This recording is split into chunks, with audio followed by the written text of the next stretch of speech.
one man is dead, another injured after a shooting last night on the driveway of a Brampton home. The violent incident captured by home security cameras and believed to be linked to another shooting in Caledon shortly after. Greg Ross joins us from Odeon Street in Brampton. Greg, tell us what happened there. Well, Carl, the police tell us that this appears to be a targeted shooting. Now, it's still very early in this investigation. The motive of the shooting is still unclear, but we know what happened here in this quiet residential neighborhood in Brampton.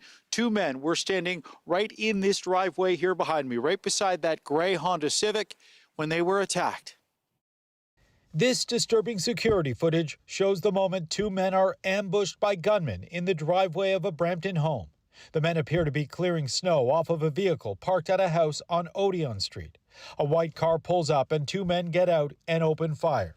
CBC News has decided not to show you what happens next as one of the gunmen walk up to a victim who is laying on the ground and shoot him several times at close range. Getting ready for bed as usual, maybe like around 11:30ish. And then I heard like a whole magazine go off, I think, like 10 or 12 shots easily. This resident who lives nearby says he and his parents ran to the window when they heard the shots. They didn't see the gunman, but they did see the victims. I see like a man like I think it was somebody like on the ground, like they were like behind a car or something. And I also did see a man like running up and down the driveway a little bit. He seemed like a little panicked. We were all like pretty confused, pretty scared, I feel, because like, you know, somebody just got shot. Police and emergency crews arrived a short time later. Officers arrived on the scene and rendered assistance to two victims. There was two victims located, both adult males. Despite the best efforts of our partners and ourselves, one victim was pronounced deceased at the scene. A second victim was taken to a trauma center to be treated for non-life-threatening injuries. Police say while they don't know what the motive for the shooting is, they believe the shooters came here for a specific reason. We believe that this is a targeted shooting. Just about 30 minutes after this shooting, more shots were fired at another home about 15 kilometers away on Centerville Creek Road in Caledon. The Ontario Provincial Police are investigating that shooting, and they believe it is connected to the shooting on Odeon Street. Police are now searching for suspects. Investigators are looking for a white four-door sedan with one or more suspects. Now, police aren't telling us much about the victims in this shooting. I did speak to several neighbors here, and they tell us that they didn't really know the people that were living in that home at all. They say they believe that they recently moved into the home about a week ago, and they tell us that they were pretty sure that they were renting here at the home. They also said that the previous occupants were the homeowners and that they were under the impression that they had moved out of the house. Now, CBC News has actually reached out to one of the co-owners listed on this home. They tell us that they actually still live in the home, but they say that they rent out a basement apartment, but they say they don't know very much about their tenants in that basement apartment. All right, thanks so much for that, Greg. Our Greg Ross in Brampton tonight. York police have charged 6 people, all under 20, following a brazen daytime robbery of a jewelry store in Markham yesterday.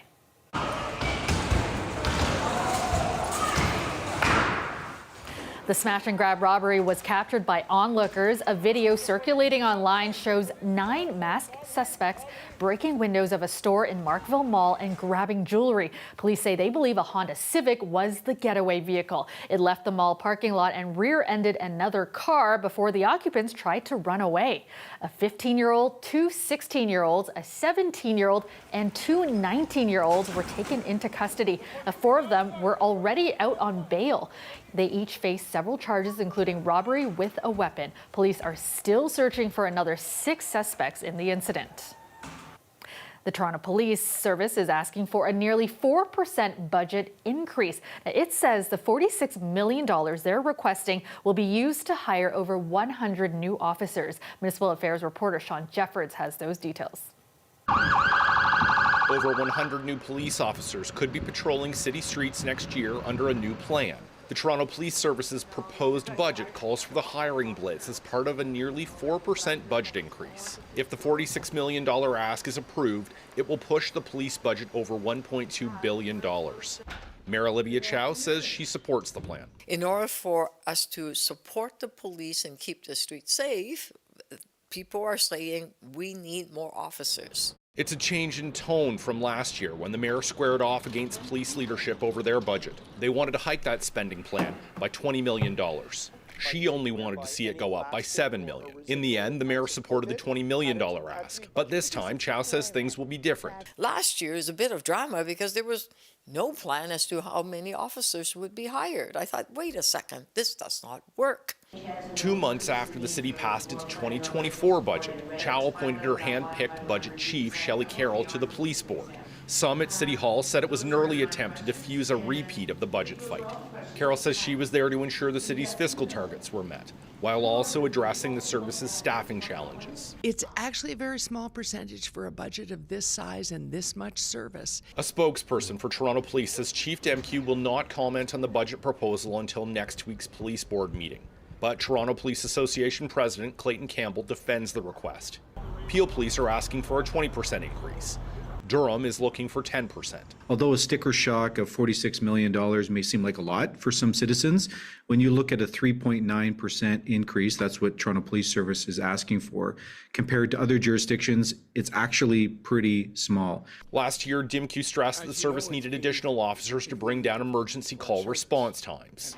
Those could range as high as 20 minutes for priority calls. Councillor Gord Perks says he wants to see evidence that last year's budget hike helped bring down those times before approving another increase.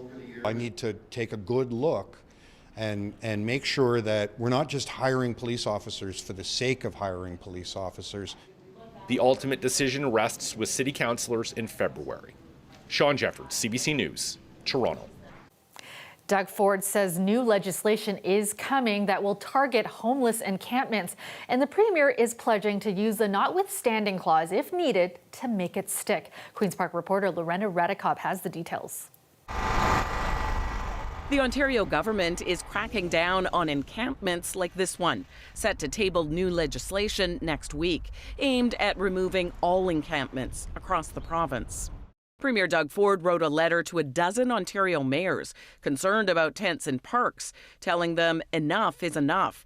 Among the changes he says his government will bring in, more money to create more capacity in shelters, prohibiting the use of illicit drugs in public, and stiffer penalties for people who deliberately and continually break the law.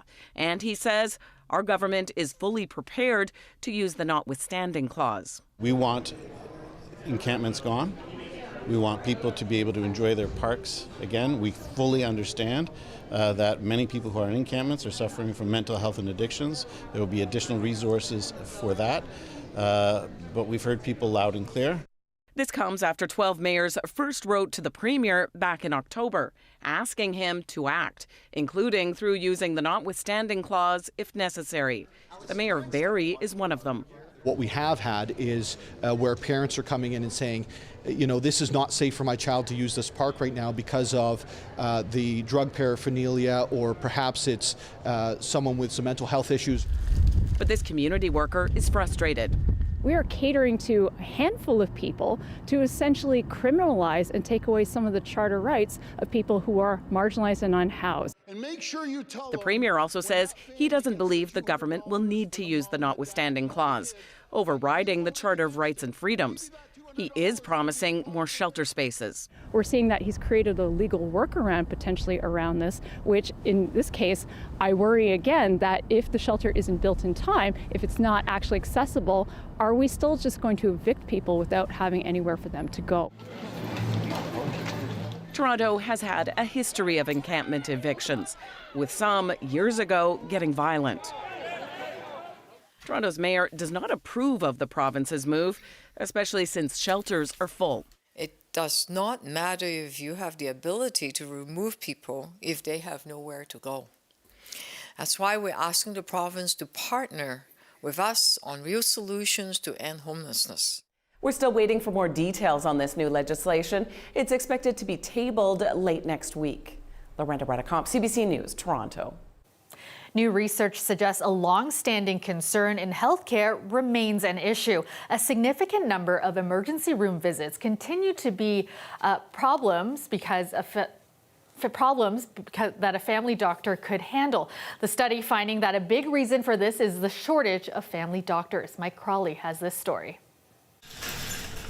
Cassidy Allison Ray is expecting her first child. She has an obstetrician, but not a family doctor. Calling every family doctor's office within like an hour drive of where I live. She recently wound up in the ER for what turned out to be an ear infection. Felt really wrong because ERs are not for this type of care. They're for emergencies, and an ear infection really isn't that, but I really felt like I had no other option. She's far from alone. A new report shows roughly 15% of all ER visits in Canada last year were for minor conditions. For children aged 2 to 9, it's even higher, at more than 25%. It's telling us that Canadians are having challenges accessing primary care in the community. People are also more likely to go to the ER for minor ailments if they live in rural areas or don't have a family doctor. Every Canadian needs a family physician. If they cannot find it, the only place for them to go is the emergency department. We have about 70 doctors here working. This ER chief believes people with minor illnesses are not the biggest issue facing Canadian hospitals. The reality is I feel that those patients don't impact our wait time significantly. That's because ER staff triage patients and put people with minor illnesses at the back of the queue. So why are the emergency rooms under pressure? There's a lot of homelessness. There's difficulty accessing certain services like mental health. And so I think some of those issues are now manifesting themselves in our departments in a larger way than we've seen them before. He also says the healthcare staffing crunch and the shortage of acute care beds for patients who need to be admitted affect how long you'll wait in the ER. Mike Crawley, CBC News, Toronto. An exciting day for Toronto basketball fans. The city's WNBA team officially unveiled its name and logo. The hype has been building ever since the sole Canadian expansion team was announced by the league back in May. Chris Glover has more on today's big reveal and the reaction. With iconic shots from the court and the country, the WNBA's first Canadian franchise unveils their new logo and name. The Toronto Tempo. Superfan Sydney Ray caught it first thing. I did Toronto Huskies, right, which is very old school and it pays homage, right? It wasn't what she was originally shooting for, but she quickly got on board. Toronto is a very vibrant city. There's a lot of things going on too. And basketball, you do have to keep up a pace. You do have to keep up a tempo. So I think it works perfectly. Designed with a block letter T in the middle of a moving basketball, the logo has 6 stripes representing the 6. Excitement has been building since the league announced Toronto would get Canada's first WNBA team back in May. The name and logo bringing this Toronto sports apparel shop to a standstill. Like it's going fast. It's going fast. So because the tempo, like fast, 6 tempo. And a debate. It's like Pacers and New Balance had a baby, like their logos. So that is something that kind of stuck with me. Arguing over whether the team got it right. If you kind of like look kind of like sideways, it looks like there are towers here. Oh, that's sick. No one knows the scrutiny Toronto teams face better than pro athletes already competing here, but the Raptors think the women's team nailed it. When you trying to figure out a way to involve everything that you mean and everything that you want to represent, I think they did a really good job. I like it, and like I said, I'm just very excited for them to get here. I love people's opinions. It means that they're interested. It means that they're engaged. Team president Teresa Resch says bring it on. We shared all the names that we didn't pick, right? Cutting room floor. There's some great names, but it wasn't the right fit for us. Tempo is really the heartbeat of competition. So as Canadians, it's not really about playing your game. It's about defining ours. And we felt like tempo really resonated. With the name and logo settled and merchandise coming soon, what should the mascot be? Let's go around the hop here. Start with you. Oh my God, I don't know yet. I'm gonna take too long. The next great debate may very well be over the team's mascot. No, like seriously, when people come from different countries, they're like, oh my gosh, there's so many squirrels. Yeah. And I'm just like, you know what, I never really pay attention to them, but they kind of are like a Toronto staple. Yeah, so like true. a little squirrel in her little tempo gear. Like, okay, now that vote in, raccoon. Chris Glover, CBC News, Toronto. Welcome back. One person is dead and another in hospital after a collision in Stouffville. We responded to reports of a dump truck that had crossed across a lane and had struck a vehicle. There were very serious injuries who were sustained, and unfortunately, one male driver of the sedan was pronounced deceased on scene. The collision happened around noon in the area of Kennedy and Bethesda Roads. Police say the driver of the dump truck did remain on scene and was taken to hospital with relatively minor injuries. The major collision unit is investigating. Police say driving conditions may have played a factor. They're asking anyone who witnessed the crash or has dashcam footage to come forward. Peel Police launching their Ride campaign today, reminding drivers to avoid driving under the influence at all costs over the holidays.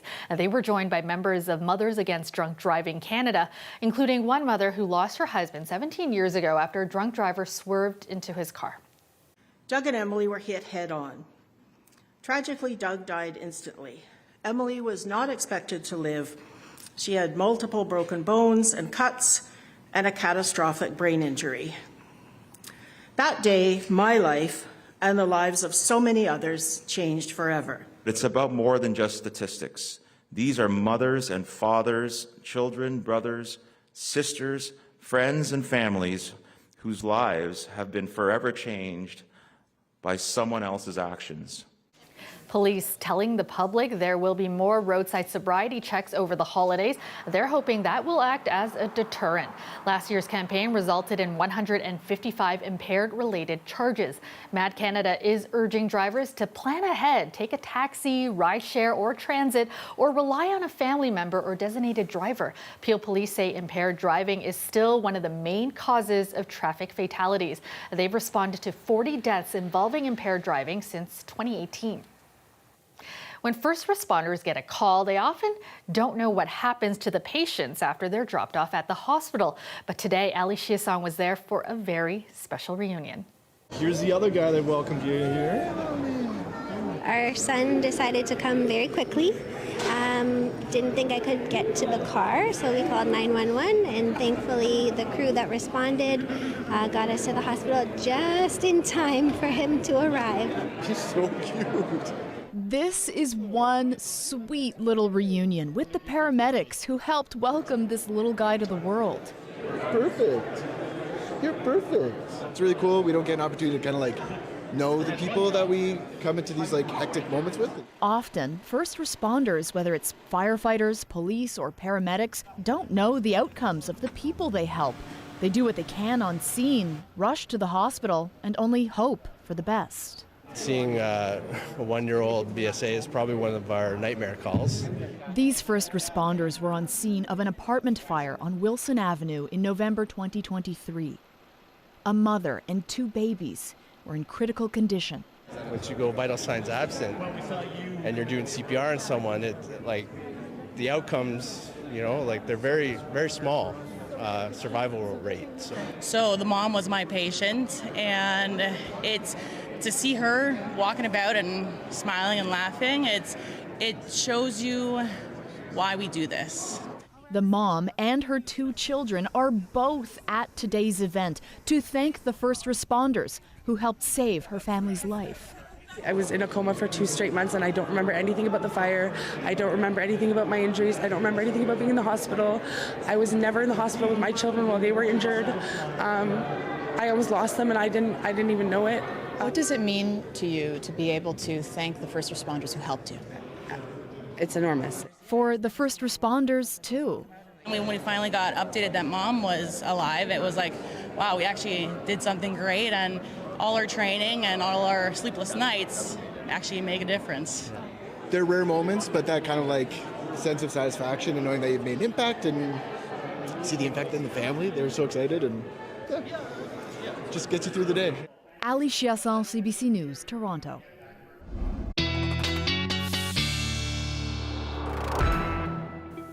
All right, Colette joins me now with more on the forecast. And Colette, some regions just can't catch a break this week, eh? Yeah. Just snow and then more snow, and they're digging themselves out, and then more snow. It's a situation of the haves and have-nots, but whether you want or do not want, you may not be in the areas that correspond, essentially, because some of the areas hardest hit, Bracebridge, Gravenhurst, by some of the snow squalls. So recently, more to come. Plus, we've got another Alberta Clipper that's going to be passing through this weekend. So much to go over. We'll start off with, look at the jet stream. So it's not only the winds at the surface. It makes sense, the upper wind winds have been very strong as well, driving what we've been experiencing. So many times through the day, those gusts have been over 50, even over 55 or 60 kilometers an hour, especially towards parts of southwestern Ontario. So those winds over the lakes driving the snow squalls, a large area in a snow squall warning. There's the areas being impacted currently. The winds in some cases, a little bit lighter through the overnight, but they're not dying off. And then those winds shift more to the west tomorrow. And so that's just going to change the areas. Pretty localized, I know, but being affected. London needing this break, for another 5 to 10 centimeters that kind of vacillates to the east and west and then pushes back through again. Eventually that moves off as we get into that westerly flow. But guess who's getting hit then? Then it's going back towards Parry Sound and Bracebridge. And through these areas, you get back into seeing some of these or experiencing some of these snow squalls. And those areas could be another 15 to 30 centimeters. So it is just, some flurries tomorrow for Toronto. And then this next system that comes through Saturday, it is an Alberta clipper. It will move through quickly. And with that, I think we'll maybe just get some flurries into the GTA. Most of the accumulations will be to the north and to the east, into eastern Ontario, so travelers be aware of that. Again, that's into Saturday. And by the time we get to the second half of the weekend, we're going to start to see the temperatures rising. So all these areas picking up this more snow on top of snow that they've had are going to be getting into not enough for it likely to all melt, but becoming very slushy because we're going to be adding some rain on top of all that snow that's fallen with the milder temperatures. Not mild overnight tonight. -7 in Toronto. It's going to feel like -14 tomorrow morning. Even -1 in the afternoon. Still likely going to feel like -8 because the winds won't die off till tomorrow night.